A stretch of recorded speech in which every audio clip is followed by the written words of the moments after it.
नमस्कार साथियों, infusion notes के ऑनलाइन प्लेटफॉर्म पे एक बार फिर से आपका स्वागत है।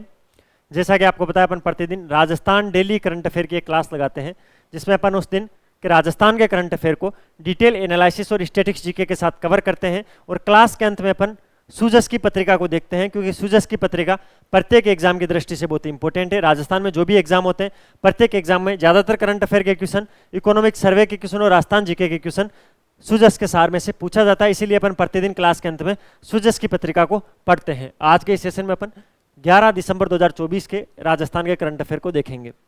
आज जो राइजिंग राजस्थान इन्वेस्टमेंट समिट हो रहा है, उसका अंतिम दिन है। 9, 10 और 11 3 दिन होनी थी, आज कंप्लीट हो जाएगी। कल की जो करंट अफेयर की क्लास रहेगी, उसके अंदर अपन अंत में राइजिंग राजस्थान इन्वेस्टमेंट समिट को पूरा एक मैं आपके लिए नोट्स तैयार कर रहा हूँ, और उन नोट्स को अपन पढ़ेंगे क्लास के अंत में, क्योंकि वहां से एक क्वेश्चन कंफर्म आएगा आरएस के अंदर। चलिए आज की क्लास को शुरू करते हैं। पहला क्वेश्चन क्या है? हमीदा बानो का संबंध किससे है? किस क्षेत्र से हमीदा बानो का संबंध है? क्योंकि 7 दिसंबर को इनकी मृत्यु हो गई थी। हमीदा बानो की मृत्यु हुई थी 7 दिसंबर को।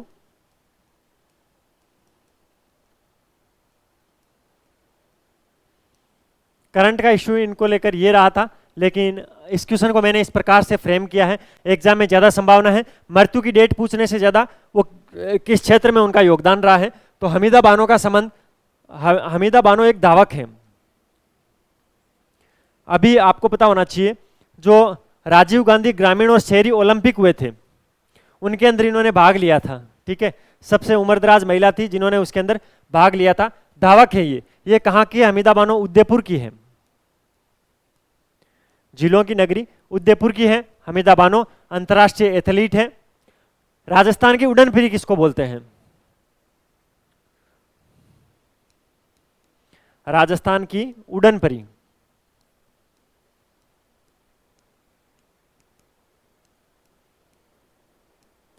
राजस्थान की उड़न परी भी हमीदा बानो को कहा जाता है। ठीक है, तो ध्यान रखना है हमीदा दादी को।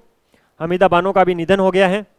कब? 7 दिसंबर को। राजस्थान की उड़न परी कहा जाता है, उदयपुर की है, धावक है। इनके नाम एक मुख्य उपलब्धि की बात की जाए तो 1982 के अंदर जो एशियन गेम्स हुए थे, दिल्ली के अंदर आयोजित हुए थे 1982 के एशियन गेम्स, उसके अंदर इन्होंने रजत और कांस्य पदक जीता था। ध्यान रखना है 1982 दिल्ली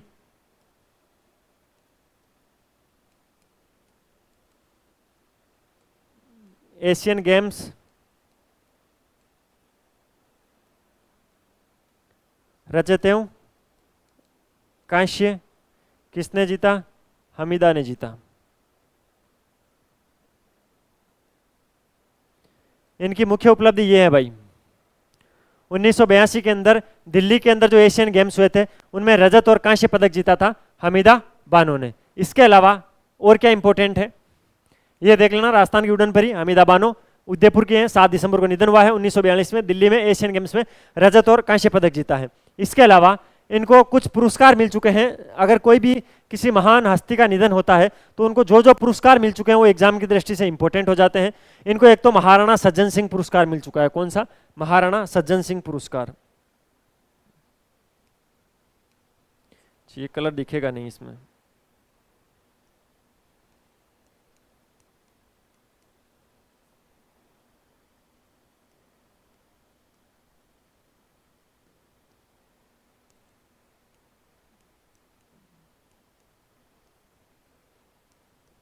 पहला इनके नाम इंपॉर्टेंट पुरस्कार है। कौन सा है? महाराणा सज्जन सिंह पुरस्कार। इसके अलावा माणक सुवर्ण पदक मिल चुका है। कौन सा? माणक।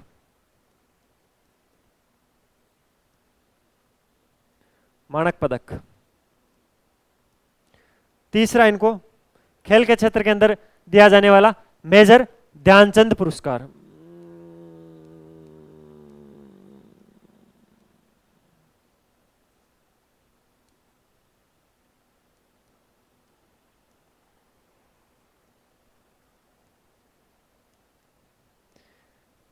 मेजर ध्यानचंद पुरस्कार भी इनको मिल चुका है। 7 दिसंबर को इनका निधन हुआ है। सारी चीजें ध्यान रखनी है राजस्थान की उड़न परी हमीदा बानो के बारे में। कोई भी क्वेश्चन आ सकता है एग्जाम के अंदर, क्योंकि इनके बारे में जो जो मैंने फैक्ट बताए हैं वो सारे एग्जाम की दृष्टि से मोस्ट इंपोर्टेंट है। ठीक है, अगला, राइजिंग राजस्थान के तहत किस जिले में भिक्षावर्ती मुक्त अभियान चलाया जा रहा है? कौन सा? भिक्षावर्ती मुक्त अभियान। अब आप कंफ्यूज मत हो जाना कि जो राइजिंग राजस्थान इन्वेस्टमेंट समिट हुई है उसमें जो 30 लाख करोड़ रुपए के समझौते हुए हैं, उन समझौतों में से पैसे लगा के इस प्रोग्राम को चालू किया है भिक्षावृत्ति मुक्त अभियान का? नहीं, उसमें से नहीं है ये अलग मैटर है। अलग मैटर क्या है, जब मोदी जी जयपुर जेईसीसी के अंदर जा रहे थे तो वो एयरपोर्ट पे आए। सबसे पहले एयरपोर्ट से जवाहर सर्किल घूम के, मालवीय नगर जवाहर सर्किल घूम के B2 बाईपास से सीतापुरा गए थे टोंक रोड से। जहाँ जहाँ उनका मूवमेंट था उन जगहों को बहुत ही अच्छा किया गया, आपको पता होना चाहिए। वहाँ बिल्कुल एकदम साफ सफाई कर दी गई, सारे पोस्टर हटा दिए गए, दीवारों पे नए रंग किए गए, जो लाइट बत्तियाँ नहीं चल रही थी, आज तो हालांकि वापस नहीं चल रही है क्योंकि आज 2 दिन हो गए, 2 दिन चल जाए मजाक थोड़ी है। तो सारी जो भी ट्रैफिक लाइटें वगैरह थी उनको सबको अच्छे से सिस्टमेटिक तरीके से किया था, ठीक है, और बहुत ज़्यादा पुलिस जाब्ता लगाया गया था। उसी के तहत भिक्षावृत्ति मुक्त अभियान भी चलाया गया। उसके अंदर क्या हुआ, जो जो भीख मांगने वाले व्यक्ति हैं उन सबको पकड़ा गया और उनका रेस्क्यू करके उनको पुनर्वास गृह के अंदर छोड़ दिया गया, ठीक है। वापस 12 तारीख को निकाल देंगे, टेंशन लेने की जरूरत नहीं है। तो ये अभियान चला है भाई, ठीक है, योजना है, विशेष ध्यान रखनी है। राइजिंग राजस्थान इन्वेस्टमेंट समिट और जयपुर के अंदर ये कार्रवाई हुई थी मोदी जी को दिखाने के लिए, खुश करने के लिए। तो बिल्कुल होना चाहिए, उनको तो फीलिंग आना चाहिए ना मेरे देश का विकास हो रहा है, ठीक है। अब क्या है देखते हैं, पूरा मैटर क्या है वो देखते हैं। जयपुर के अंदर इसका राइट ऑप्शन होगा ऑप्शन नंबर 3। कब से कब तक? 24 से 7 दिसंबर, 24 नवंबर से 7 दिसंबर।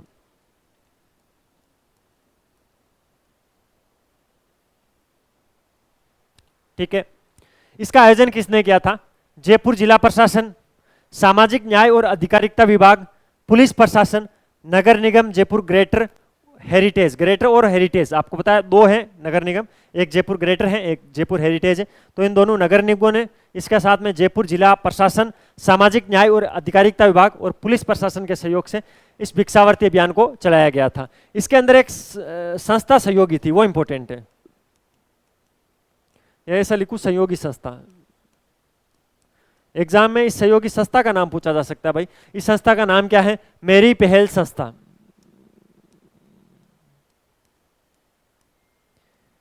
मेरी पहल संस्था जो है इसने इसमें भागीदारी निभाई है, ठीक है। इसके अंदर जो भीख मांगने वाले हैं उनका रेस्क्यू किया गया और उनको पुनर्वास गृह के अंदर छोड़ा गया था। तो यह अभियान था, आपको पता रखना है, भिक्षावृत्ति मुक्त अभियान।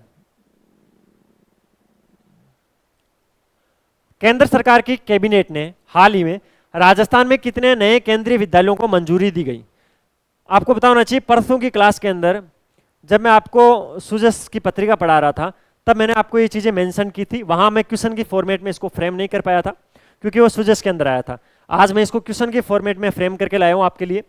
जो केंद्र सरकार की कैबिनेट है उसने अभी हाल ही में एक फैसला लिया था जिसमें उन्होंने कहा था कि हम 85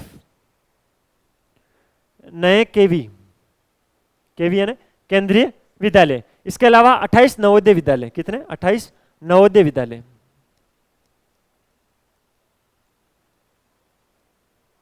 और उसमें ऐसा लिखा हुआ था एक जो केंद्रीय विद्यालय उसको बड़ा किया जाएगा। तो ध्यान रखना है 85 नए केंद्रीय विद्यालय और 28 नए नवोदय विद्यालयों के लिए केंद्र सरकार की कैबिनेट बैठक ने फैसला लिया था। यह तो था इंडिया जीको को लेकर, इंडिया करंट अफेयर को लेकर क्वेश्चन। राजस्थान में क्या पूछा जाएगा? इस 85 में से राजस्थान के हिस्से में क्या आई है? तो राजस्थान को 9 केंद्रीय विद्यालय मिले हैं, 9 केवी मिले हैं। कितने? 9 केंद्रीय विद्यालय मिले हैं, ठीक है। अब क्वेश्चन इतना तो बनेगा नहीं, कितने मिले हैं? 9। ये तो हो गया पहला स्टेप इस क्वेश्चन का। दूसरा स्टेप है 9 कहाँ कहाँ पर बनेंगे, वो जगह बताओ मुझे। तो मैंने आपको बताया भी था, वापस बता रहा हूँ, ठीक है। AFS फलौदी जोधपुर के अंदर बनेगा एक तो, ठीक है। एक सतराना में बनेगा। सतराना कहाँ है? पुराने जिलों के हिसाब से देखे तो गंगानगर में पड़ता है, नए जिलों के हिसाब से देखे तो अनूपगढ़ में पड़ता है, ठीक है। एक श्रीकरणपुर के अंदर पड़ेगा, श्रीकरणपुर भी गंगानगर में पड़ता है। हिंडौन सिटी करौली के अंदर एक नया खुलेगा। नागौर में मेड़ता सिटी, ठीक है। मेड़ता रोड और मेड़ता सिटी 2 अलग अलग जगह हैं, मेड़ता सिटी के अंदर ये खुलेगा। इसके अलावा राजसमंद का जो जिला मुख्यालय है वहां पर इसको खोला जाएगा। राजगढ़ अलवर की तहसील है राजगढ़, वहां पर। भीम राजसमंद की एक तहसील है भीम, वहां पर खुलेगा। मेहवा दौसा की एक तहसील मेहवा है। तो इन 9 जगहों पर 9 नए केवी ओपन किए जाएंगे, ठीक है। 85 टोटल पूरे भारत में, जिसमें से 9 राजस्थान में। कौन करेगा? केंद्र सरकार करेगा। इसके अलावा नवोदय विद्यालय कितने होंगे? 28 नवोदय विद्यालय होंगे। अगला क्वेश्चन, राजस्थान के सड़क सुरक्षा शिक्षण प्रशिक्षण के मॉड्यूल को किस संगठन द्वारा अंतरराष्ट्रीय पुरस्कार से सम्मानित किया गया? भाई वर्तमान के अंदर राजस्थान का जो सड़क सुरक्षा के लिए शिक्षण प्रशिक्षण देने के लिए, सड़क सुरक्षा के लिए लोगों को शिक्षित करने के लिए, जो सड़क सुरक्षा से जुड़े कर्मचारी हैं उनको शिक्षित करने के लिए जो मॉडल राजस्थान अपना रहा है, उस मॉडल को अच्छा साबित करने के लिए, ऐसा कहा जाए कि मॉडल बहुत ही अच्छा है, उसको प्रोत्साहित करने के लिए किसने सम्मानित किया, कौन सी अंतर्राष्ट्रीय संस्था ने सम्मानित किया है? तो अंतर्राष्ट्रीय रोड फेडरेशन, जिसको IRF बोला जाता है, इंटरनेशनल रोड फेडरेशन बोला जाता है। ठीक है, इसमें विशेष तौर से किसको दिया गया? ये तो राजस्थान को लेकर ये क्वेश्चन बना था। विशेष तौर पर जो मुर्कान फाउंडेशन है, मुर्कान फाउंडेशन है, जयपुर का ये फाउंडेशन है, जिसका पूरा नाम है मुर्कान फाउंडेशन फॉर रोड सेफ्टी। कौन सा? मुर्कान फाउंडेशन।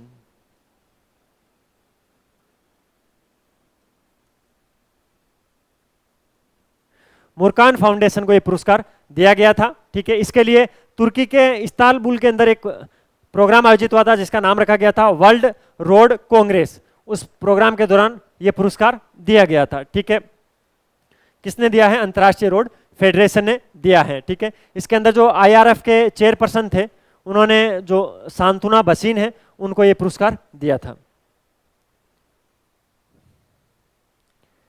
सुजस में क्या आया भाई? सतत ऊर्जा पर आधारित अर्थव्यवस्था की ओर बढ़ते कदम पर एक सत्र आयोजित हुआ था।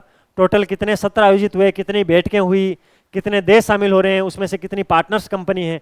मैंने आपको बताया था 15 देश हैं, इसके अलावा 17 पार्टनर्स कंट्री हैं, टोटल 37 देश भाग ले रहे हैं। 30 लाख करोड़ रुपए का समझौता होगा। 9 से 11 तारीख JECC सीतापुरा, मोदी जी ने उद्घाटन किया। और बताओ, सारी चीजें मैंने आपको बताई थी ना, एक महीने से आपको यही तो पढ़ा रहा हूं मैं। क्या पढ़ा रहा हूँ? राइजिंग राजस्थान इन्वेस्टमेंट समिट को लेकर सुजस में रोज एक न्यूज आती है, रोज मैं आपको बताता हूँ। अब क्या है, राजस्थान एनर्जी सरप्लस स्टेट बनेगा, मुख्यमंत्री जी ने इस प्रोग्राम के अंदर कहा है। केंद्रीय नवीन एवं नवीनीकरण ऊर्जा मंत्री प्रहलाद जोशी ने कहा कि राजस्थान में केंद्रीय सहभागिता के साथ राजस्थान सोलर डेवलपमेंट कोऑपरेशन के लिए 2000 मेगावाट क्षमता का नया सोलर पार्क स्थापित करने की मंजूरी दे दी गई है। मुख्यमंत्री श्री भजनलाल शर्मा ने कहा कि हम चाहते हैं कि राजस्थान न केवल ऊर्जा में आत्मनिर्भर बने बल्कि सरप्लस स्टेट भी बने। ऊर्जा क्षेत्र में केंद्रीय उपक्रमों के साथ साथ लगभग 4 लाख करोड़ रुपए के MOU किए गए हैं। इसमें से लगभग 1,70,000 करोड़ रुपए के MOU के क्रियान्वयन के लिए संयुक्त उद्यम की स्थापना को मंत्रिमंडल ने स्वीकृति भी दे दी है। राजस्थान को एनर्जी में क्या बनाना है? सरप्लस बनाना है। सरप्लस का मतलब क्या है? खुद के उपयोग की एनर्जी तो सारी उत्पादित करें ही करें, उसके अलावा और किसी आस पड़ोसी भाई बंधु को नहीं मिल रही है तो उसको भी सप्लाई करें। ठीक है, अगला क्या है? आत्मनिर्भरता भारत की नींव रखने में राजस्थान का अहम योगदान। आओ देखते हैं क्या है। मोदी जी के वादे थे, उन्होंने बोला था मेरे भाइयों और बहनों, आत्मनिर्भर भारत की नींव रखने में राजस्थान का अहम योगदान है। ठीक है, क्योंकि वो राजस्थान में मेहमान बन के आए थे ना। श्री मोदी ने कहा कि आपको भी पता, आप किसी के घर में मेहमान बन के जाओ फिर उसको ऐसा थोड़ी बोलोगे गलत सलत, समझते हो ना आप उस चीज को? यही मैं बोलना चाहता हूँ। श्री मोदी ने कहा कि राजस्थान, दिल्ली एवं मुंबई जैसे 2 बड़े आर्थिक केंद्रों और महाराष्ट्र एवं गुजरात के पोर्ट्स को उत्तर भारत से जोड़ता है। दिल्ली मुंबई इंडस्ट्रियल कॉरिडोर और वेस्टर्न डेडिकेटेड फ्रंट कॉरिडोर। ठीक है, ये आपने अच्छे से पढ़ा होगा, इकोनॉमिक सर्वे में नहीं पढ़ा तो मैं पढ़ा दूंगा। एक बार इसको देखो, पूरे डाटा को वापस देखिए, इसमें से एक क्वेश्चन बन सकता है। क्या है? मोदी जी ने कहा राजस्थान, दिल्ली एवं मुंबई जैसे 2 बड़े आर्थिक केंद्रों और महाराष्ट्र एवं गुजरात के पोर्ट्स को उत्तर भारत से जोड़ता है। किसको कौन जोड़ता है? दिल्ली और मुंबई के 2 बड़े आर्थिक केंद्र हैं जिसको राजस्थान जोड़ता है महाराष्ट्र और गुजरात के पोर्ट से। ठीक है, इसके अलावा दिल्ली मुंबई इंडस्ट्रियल कॉरिडोर 500 और जो लंबाई 583 किलोमीटर, सारी चीजें आपने पढ़ी होगी ना, कौन कौन बना रहा है, राजस्थान में 38%, सारी चीजें आपने पढ़ी है। दिल्ली मुंबई इंडस्ट्रियल कॉरिडोर और वेस्टर्न डेडिकेटेड फ्रंट कॉरिडोर का बड़ा हिस्सा यहाँ से गुजरता है। ठीक है, राजस्थान में zinc, lead, copper, marble, limestone, granite, potash जैसे खनिजों के बड़े भंडार हैं। इस दशक के अंत तक 500 गीगावाट अक्षय ऊर्जा क्षमता के लक्ष्य को हासिल करने में राजस्थान की बहुत बड़ी भूमिका रहेगी। इसके तहत आत्मनिर्भर भारत की मजबूत नींव रखने में राजस्थान का अहम योगदान रहेगा। केंद्र और राज्य सरकार राजस्थान की वास्तविक क्षमताओं को सामने लाने के लिए कार्य कर रही है। पोर्ट्स और लॉजिस्टिक सेक्टर के लिए यहाँ अपार संभावनाओं को देखते हुए यहाँ मल्टी मॉडल लॉजिस्टिक पार्क और लगभग 2 दर्जन सेक्टर आधारित इंडस्ट्रियल पार्क बनाए जा रहे हैं। 2 एयर कार्गो कॉम्प्लेक्स का निर्माण भी हुआ है। इससे राजस्थान की इंडस्ट्रियल कनेक्टिविटी और बेहतर होगी। इसके अलावा उनके भाषण में मैंने सुना था वो ड्राई पोर्ट के बारे में भी कुछ बोल रहे थे, तो राजस्थान में कहाँ कहाँ ड्राई पोर्ट के लिए योजनाएं हैं, कहाँ कहाँ बनने प्रस्तावित है, कहाँ कहाँ बन गए, उन सबको देख लेना, वहाँ से क्वेश्चन आ सकता है। ठीक है, ये था भाई आज का करंट अफेयर 11 दिसंबर का, जिसको मैंने डिटेल में आपको कवर करवाने की कोशिश की। अगर मेरी किसी बात से किसी को आहत हुआ तो उसके लिए क्षमा प्रार्थी हूँ। बाकी अपने को ध्यान कंटेंट पे रखना है। ठीक है, मुख्य फोकस किस पे रहेगा? कंटेंट पे रहेगा। अपना काम क्या है, जैसे तैसे एग्जाम में कोई क्वेश्चन आए करंट अफेयर का तो अपनी क्लास से बाहर किसी भी कंडीशन में नहीं जाए।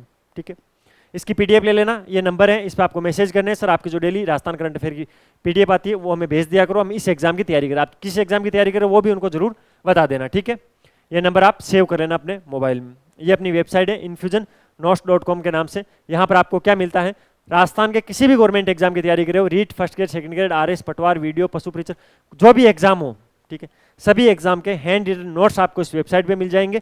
इस वेबसाइट को जरूर चेकआउट कर लेना। यहाँ आपका वैकेंसी का जो सिलेबस रहेगा अकॉर्डिंग टू सिलेबस सारी चीज़ें आपको एक जगह कंपाइल की हुई मिल जाएगी, हाथ से लिखे हुए नोट्स है। वहाँ से ऑर्डर भी कर सकते हो। ये इंस्टाग्राम हैंडल है, इसको जरूर फॉलो करना, एक बार देख के आना यहाँ पर क्या मिलता है क्या नहीं मिलता है, फिर आपको पता लग जाएगा फॉलो करना चाहिए कि नहीं करना चाहिए। ठीक है, मिलते हैं कल फिर नए सेशन के साथ, तब तक अपनी तैयारी जारी रखो, अपने स्वास्थ्य का ध्यान रखो, टेक केयर, जय हिंद।